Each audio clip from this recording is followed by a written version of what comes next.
Hey, welcome to the deep dive.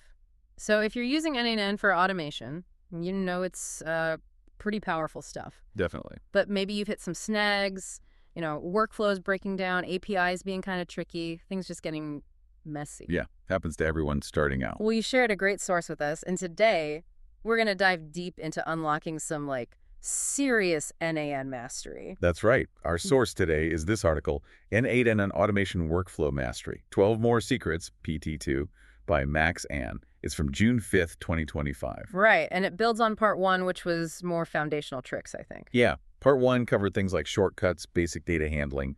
But this one, this gets into the stuff that really makes your automation robust. Yeah. Reliable, scalable. Yeah, it's like you said, moving from just building cool workflows to building proper systems. So the Yeah. mission for this deep dive, unpack these next 12 secrets, tricks, hashtag 29 through 40. Exactly. And they focus on some key areas, handling external APIs securely, making sure workflows don't just die when something glitches, Error handling, yeah, that's a big one. and building things in a more organized, powerful way, using patterns. Okay, so these aren't just minor tips then. Not at all. These are the techniques that, when you apply them consistently, they really elevate your automation game. We're going to walk through the main ideas from the article. All right, let's unpack this. Starting with connecting n8n to the outside world. HTTP requests. That's pretty fundamental, right? It really is. The HTTP request node is basically your gateway to, well, almost any API out there. But the article says doing it effectively and securely is key. Absolutely critical. Which brings us straight to trick, hashtag 29, credential management. Okay, and the source calls something terribly dangerous. Uh-oh. Sounds serious. Yeah, and it really is dangerous. It's talking about hard coding sensitive stuff, API keys, access tokens, passwords. Including them directly into the node, like in the settings field. Exactly, typing your actual secret key right into the header value box or something. Oh, right. I can see why that's bad. If you, share that workflow file. Or even if someone just gets temporary access to your n8n screen or instance, boom, secret's exposed. Yikes. Massive security hole. Huge. Risk of misuse, financial trouble, reputation damage. Yeah. You just don't do it. It's not professional. So what's the right way? What does the article recommend? Use n8n's built-in credential system. It's specifically designed for this, and it's encrypted. Okay, how does that work? You go to the credentials section in n8n, hit add credential, pick the type you need, often it's generic credential, and then maybe header auth for typical API keys. Right. Then you give it a really clear name, something you'll recognize, like OpenAI API Key Project Alpha or whatever makes sense. Okay. Then you put in the actual header name the API expects, like authorization or maybe XAPI key. And then you put the full secret value in there, like bearer, SCA, or actual key. Gotcha. So the secret lives inside that named credential, safely encrypted. Precisely. And then back in your HTTP request node, instead of typing the secret, you just select the name of the credential you created from a drop-down list. Ah, so the workflow itself only knows the name, not the secret value. Exactly. The benefits are huge. Unbreakable security, basically, because the value isn't in the workflow JSON. It's safe to share workflows because the recipient needs to connect their own value to that named credential. And easier to manage, I guess, if a key changes. Way easier. Update it once in the credentials section, and every workflow using that credential is automatically updated. It's non-negotiable, really. Foundational security practice. Okay, makes total sense. Secure credentials first. Got it. Trick hashtag 30. This one sounds intriguing. The 2-minute API integration accelerator. What's that about? Oh, this is such a time saver. You know how API documentation can sometimes be, well, a bit dense? Dense is putting it mildly sometimes, yeah. Trying to figure out the right URL, headers, body format. Yeah. It can take ages just for the first simple call. Right. Hours sometimes just wrestling with it. The solution here is the CRL import trick. CRL, like the command line thing. Exactly. Most API docs will give you example requests using CRL, or you can maybe ask an AI to generate one for you. You find the CRL command for the specific API call you want to make. So you copy that whole long string, like curl https.api.example.com, enter TC date. Yep. Copy the entire command. Then in n8n, you go to the HTTP request node, and there's a button usually labeled import CRL, something similar. You click that and paste the command in. What happens? It's kind of like magic. n8n parses that whole CRL command and automatically configures the node for you. It sets the URL, the HTTP method, getET, postET, whatever. It adds the headers, puts the data in the body field. Whoa, That saves a ton of clicking and typing. It really does. It gets the basic structure right instantly. Yeah. But, and this is important, there's a crucial next step the article highlights. Let me guess. Credentials. Does it import the hard-coded key from the CURL example? Good catch. Yes, it often will. Mm-hmm. If the CURL example had authorization, bear your key in it, that might get pulled in directly. So you got to fix that immediately. Immediately. Yeah. As soon as you import, you review the headers and body, remove any sensitive stuff that got pulled in, and replace it by selecting your secure n8n credential you just set up using trick hashtag 29. Ah, okay. So it accelerates the setup, then you apply the security. Still sounds way faster. Oh, absolutely. For many APIs, you can genuinely go from finding a CURL example to making a successful authenticated call in under 2 minutes. It's a massive productivity booster. An automation superpower, the article calls it. Cool. Okay, trick hashtag 31. Dynamic HTTP requests with expressions. This sounds like making those API calls more flexible, less static. Exactly. The initial setup is one thing, but in real workflow, your API calls usually need to change based on data coming from earlier steps. Right. You're not always fetching the same user or posting the same static message. Right, the data needs to be dynamic. So this trick is all about using n8n's expression editor. When you type the equal sign in a parameter field. Yeah, to use JavaScript and access incoming data. Precisely. You can use expressions in the URL field, for instance, like the source example, https.api.example.com users, plus json.userid to build the URL based on an incoming user ID. Okay, that makes sense. Or you can set headers dynamically, maybe add a customer ID from your data. Header name X, customer ID value JSON at customer.ad. And the request body, too. Absolutely. You can build entire JSON request bodies where the values come from expressions. You can pull in data, do calculations, use if-else logic. Yeah. Whatever you need to construct the right payload based on the current data item. So one HTTP request node can handle lots of variations, like if it's inside a loop processing different items. Exactly. Makes the node incredibly versatile and powerful. This is really the heart of making automated API interactions truly useful adapting to the situation. Makes sense. Okay, last one in this section, hashtag 32.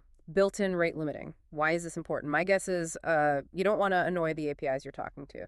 That's pretty much it. If your workflow is looping through, say, 1,000 contacts to update them via an API, and you just fire off those requests as fast as possible, you're going to slam their server. And they probably don't like that. They definitely don't.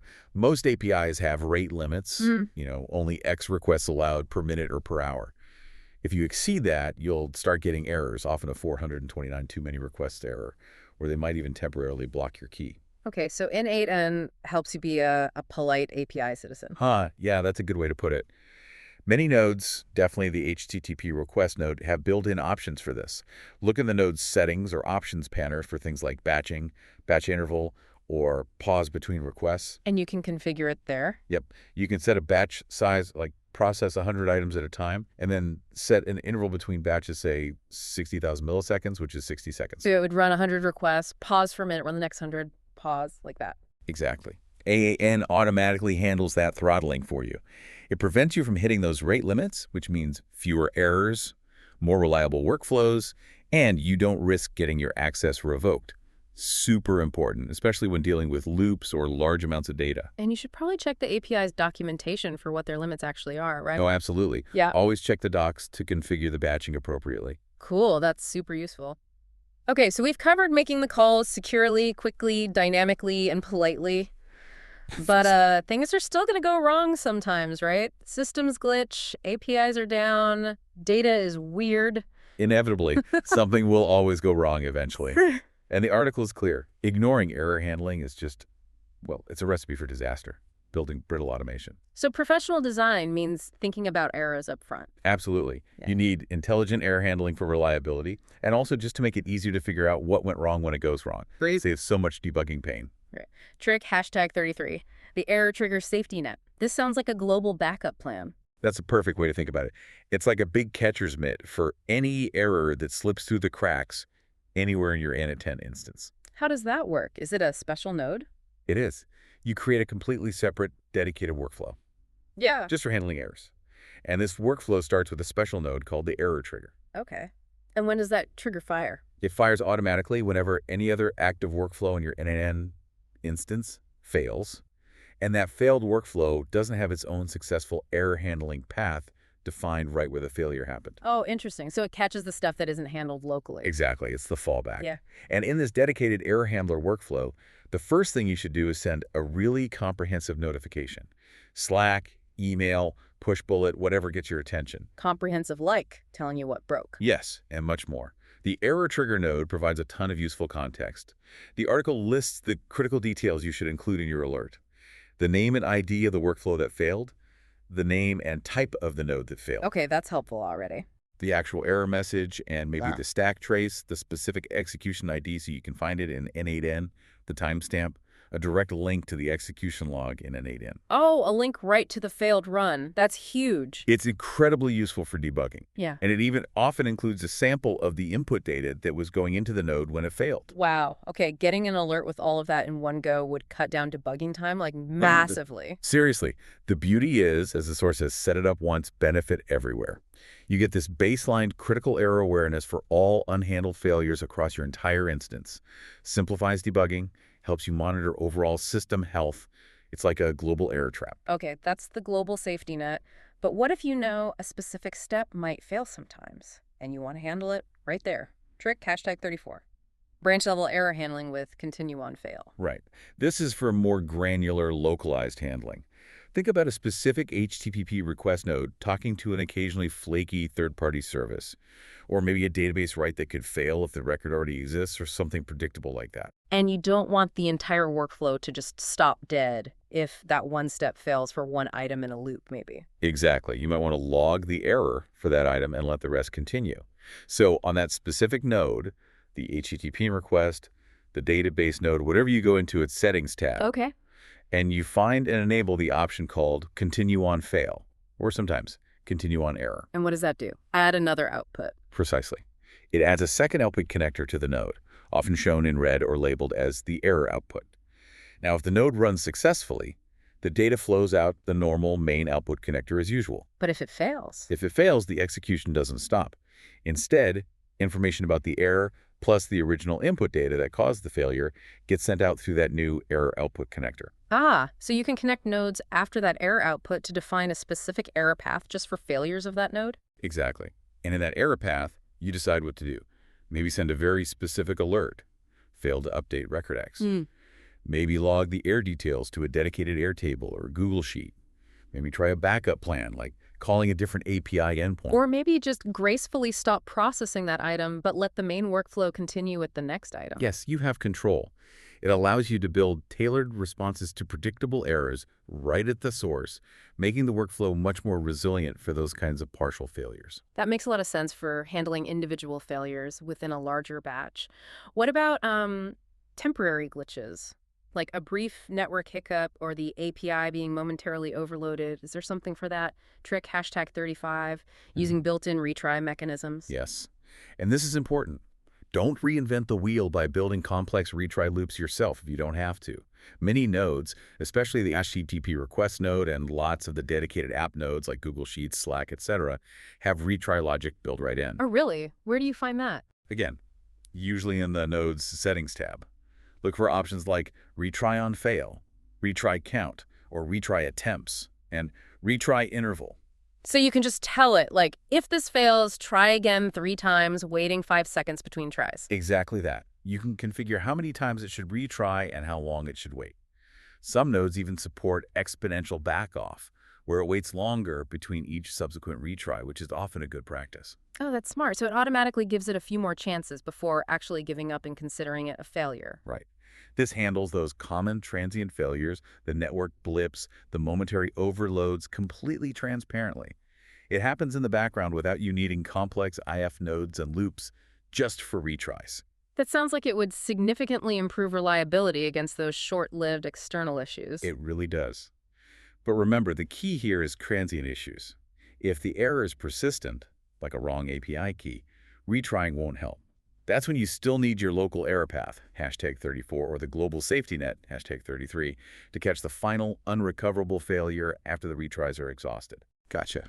Retries for temporary stuff, error paths for stuff that stays broken.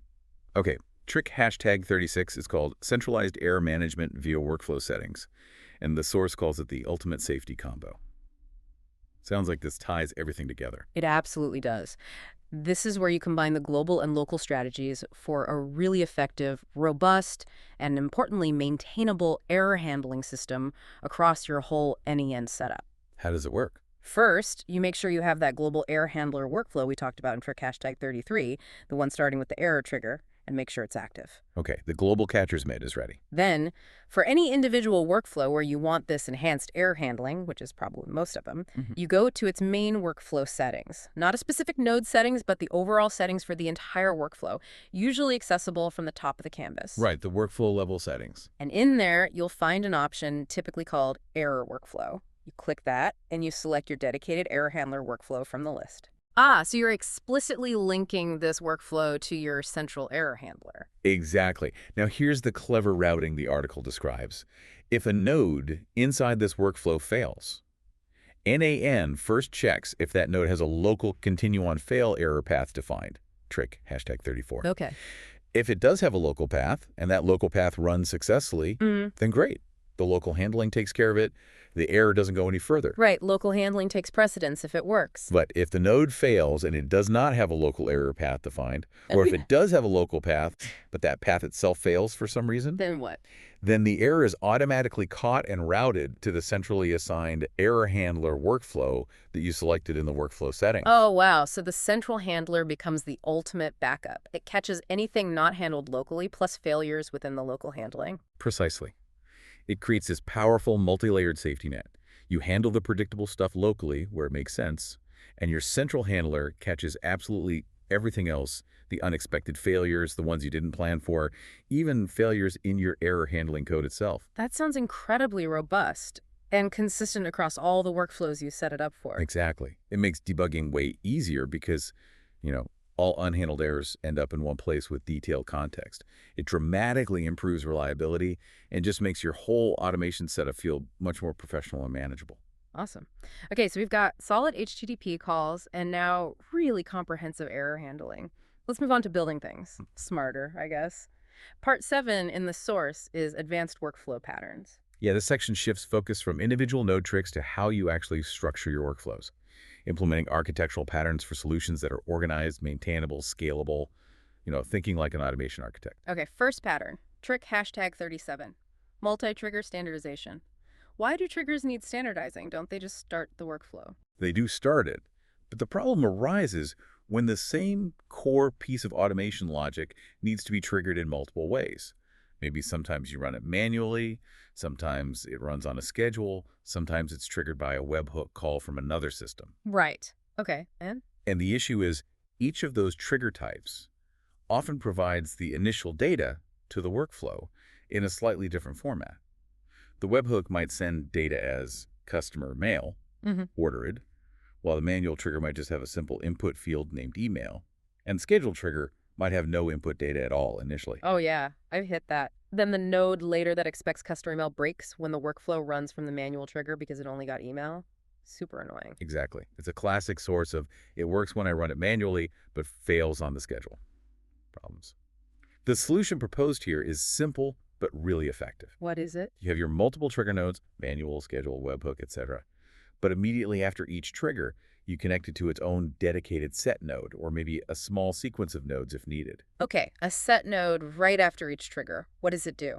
Its only job is to take the incoming data from that specific trigger, whatever format it's in, and transform it into a single, standardized format that the rest of your workflow expects. It maps the fields to consistent names. So the set node after the webhook takes customer mail and outputs it as, say, standard email, and the set node after the manual trigger takes email and also outputs it as standard email. Precisely. All these standardizing set nodes then feed into the main common logic path of your workflow, which means that main logic always receives its input data in the exact same structure with the same field names, regardless of how the workflow was started. Ah, that's clever. It decouples the trigger specifics from the core logic. I bet that cuts way down on those kinds of input-related bugs. Dramatically. Your core logic becomes much easier to test and far more reliable because it only ever has to deal with one predictable input format. Nice. Okay, trick hashtag 38, modular workflow design with execute workflow. This sounds like breaking things up, making workflows out of other workflows. Essentially, yes. And it's a massive win for maintainability and reusability.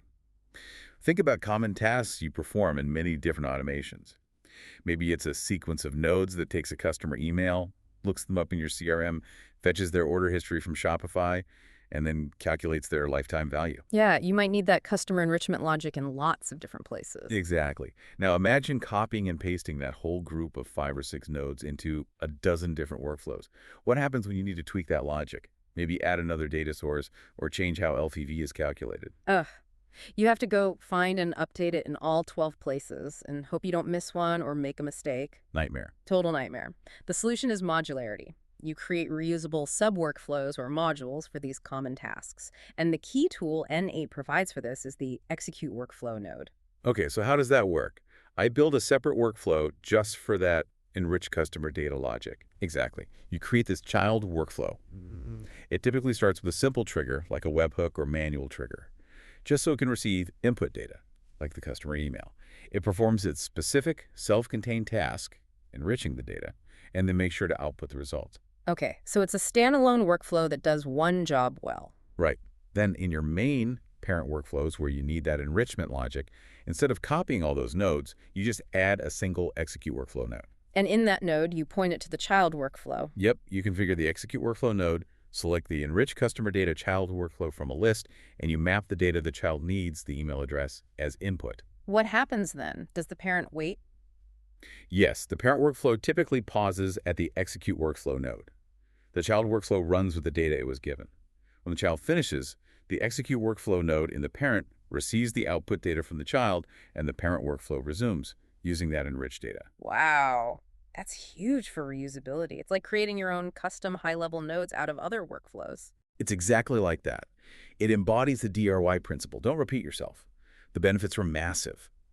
Update the logic in one child workflow, and all parent workflows using it are instantly updated. Your main workflows become much cleaner and easier to understand because complex steps are abstracted away. And maintenance, drastically simpler. It's fundamental for building complex, maintainable systems in n8n. Okay, definitely need to try that one. Trick, #39. The versatile switch node.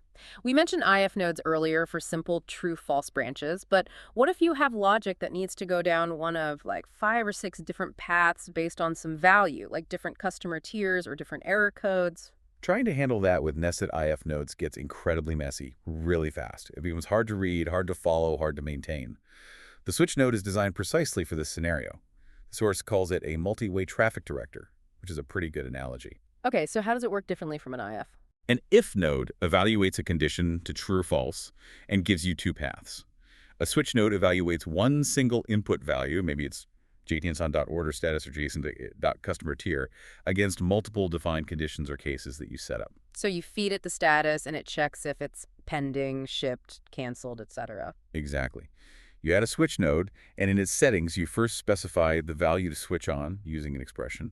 Then you add routing rules or cases. For each rule, you define a condition, like string.equals_number greater than regex.matches, and the specific value to compare against, like pending, shipped, 100, or regex pattern. And each rule gets its own output connector coming out of the switch node. Yes, output 0 for the first rule that matches, output 1 for the second rule, output 2, and so on. So the data flows down only the path corresponding to the first rule it matches. What if it doesn't match any of the rules? Crucial point. There's also a default output connector. Any data that doesn't match any of the specific rules you defined will automatically flow out through the default output. This is super important for handling unexpected values or having a fallback path. The examples in the source make sense now, routing customers based on gold, silver, bronze tier, processing different order statuses, maybe even handling specific API error codes differently, like route 401 errors to a reauthentication path, 429 errors to a delay and retry path, 500 errors to an alert path. Exactly those kinds of scenarios. Yeah. It makes that sort of complex multi-branch decision logic so much cleaner, more organized, and vastly easier to understand and modify later compared to a tangled mess of nested IFs. It's a cornerstone node for any kind of sophisticated rule-based processing. Got it. All right, last pattern, trick #40. Precision timing with advanced cron scheduling. The regular schedule trigger in n8n is pretty straightforward, right? Like run every hour or run every day at 9 a.m. Yeah, for simple, common schedules, the basic options in the schedule trigger node are usually fine. Run every X minutes, hours, days, specific day of the week, specific time. But what if you need something much more specific or complex, like run only on the 1st and 15th of the month at 2:30 a.m., or run every 10 minutes, but only during weekends? Exactly. For those kinds of highly specific, granular timing requirements, the basic options aren't enough. That's where you need the power of full cron syntax. And the schedule trigger node does support this. It has a cron mode. Cron, that's that cryptic line of stars and numbers, right? Like Yeah, pre. yeah, that's the one. It's a time-based job scheduling system that comes from the Unix Linux world. It uses a specific syntax with 5 fields, or sometimes 6. What do the fields mean? Typically, the 5 fields represent minute 059, hour 023, day of the month 131, month 112, and day of the week 0 to 7, where both 0 and 7 can represent Sunday, or sometimes it's 1-7 for Monsun. Using numbers, commas for lists, hyphens for ranges, and the asterisk as a wildcard, meaning every, you can define incredibly specific schedules. Okay. Sounds powerful, but also kind of intimidating to write yourself. It can be at first. The source gives a couple of clearer examples. Running a report every Wednesday at 2:10 p.m. would be 0:14:3. 0 minutes past the 14th hour, any day of the month, any month, on the 3rd day of the week, Wednesday. Okay. Or a monitoring check that runs every 15 minutes, but only during business hours, 9 a.m. to 5 p.m., which is 17:00, Monday through Friday. That would be 15, 9, 17, 1 to 5. 15 for every 15th minute, 9:17 for hours 9 through 17, any day month, and 1 to 5 from Monday to Friday. Wow. Okay. That's super specific. It offers extremely granular control. But yeah, figuring out the syntax can be tricky. The source wisely suggests using online resources. There are websites like crontab.guru or various online cron generators, where you can often use a more user-friendly interface to build the schedule you want, and it will spit out the correct cron string for you to paste into n8n. Ah, that's a good tip. Use a generator. So this cron mode is really for those critical business processes, complex reporting schedules, or time-sensitive tasks where the basic options just don't cut it. Exactly. It's definitely a power user feature, but essential when you need that level of precision timing. Okay, wow. So those are the 12 advanced tricks from part 2 of the article covering HTTP requests, error handling, and these architectural patterns. Quite a lot of powerful stuff there. The article also mentioned a 30-day mastery plan at the end. It does, yeah. It pulls together all 40 tricks from part 1 and part 2 into a suggested structured learning plan. It basically breaks down the practice week by week. Like focus on certain skills each week. Exactly. Week 1 might be reinforcing the foundations and basic data handling. Week 2 could be deeper data manipulation and initial API work with secure credentials. Week 3 might focus on advanced data structures, looping, and really implementing robust error handling. And week 4 could be about practicing these architectural patterns, modularity, switching, standardization, and getting workflows production ready. So the goal isn't just to know about these tricks. Right. The goal is consistent, focused practice. To not just understand them intellectually, but to internalize them, to build the muscle memory, so you start applying them naturally as you build. That makes sense. And the article really drives home the impact this has, right? It talks about the transformation, the before and after. It really does. And the before picture it paints is probably familiar to many folks who've wrestled with automation. Hours of painstaking, error-prone work. Brittle workflows that break if you look at them wrong. Long, stressful debugging sessions. Messy, undocumented canvases. Maybe wasting API credits on failed calls. Security risks lurking. Yeah. Maybe sounds a tiny bit familiar in spots. Okay, maybe more than tiny.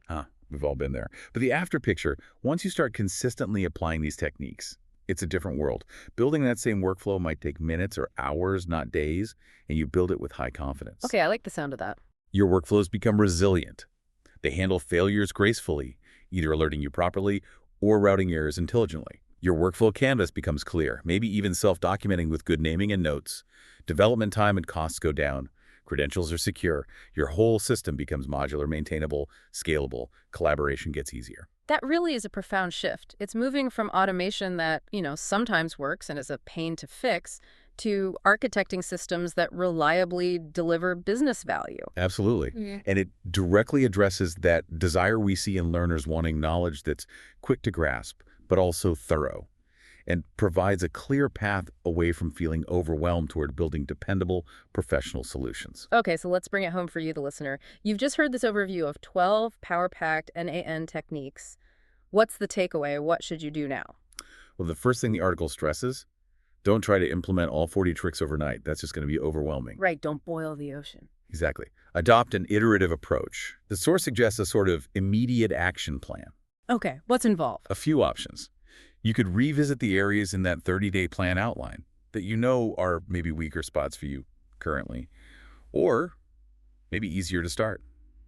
Pick just one of the advanced patterns we discussed today. Like execute workflow or switch or multi-trigger standardization or cron scheduling. Yeah, pick just one of those and make a conscious effort to implement it in a real workflow sometime this week. Maybe refactor an existing workflow to use it, or build a small new one specifically to practice it. Okay, that feels way more achievable. Just one thing to try.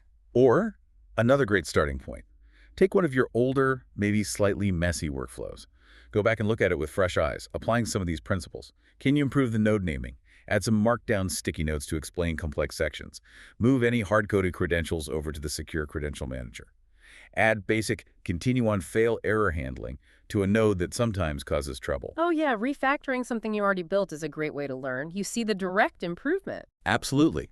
You learn a ton by applying these ideas to your own real-world problems. And seriously, don't underestimate just cleaning up naming and adding nodes. Future you will be incredibly grateful. It really sounds like the core message is that the difference between someone just using n8n and someone who's really mastering it, a wizard as the article puts it, isn't just about how long they've used it. Not just time, no. It's the deliberate, consistent application of these specific, powerful techniques and best practices. That's what truly makes the difference. These are the force multipliers for your automation efforts. That's a fantastic way to put it. These techniques transform n8n from just a useful tool into, yeah, like you said earlier, a superpower. The knowledge is out there now. The playbook, at least this part of it, is outlined. So here's that final thought for you to chew on. Think about a current workflow challenge you're wrestling with right now. Is there just one insight or technique from this deep dive? Maybe secure credentials, maybe the CURL import, maybe an error handling strategy, maybe the switch node that could provide the breakthrough you've been looking for? Because the path to mastery isn't just about listening or reading. It's about that deliberate practice, applying these proven techniques to your own automations. Go forth and build amazing things with more power, more precision, and maybe a little bit of that wizardry. Sounds like a plan. See you next time for another deep dive.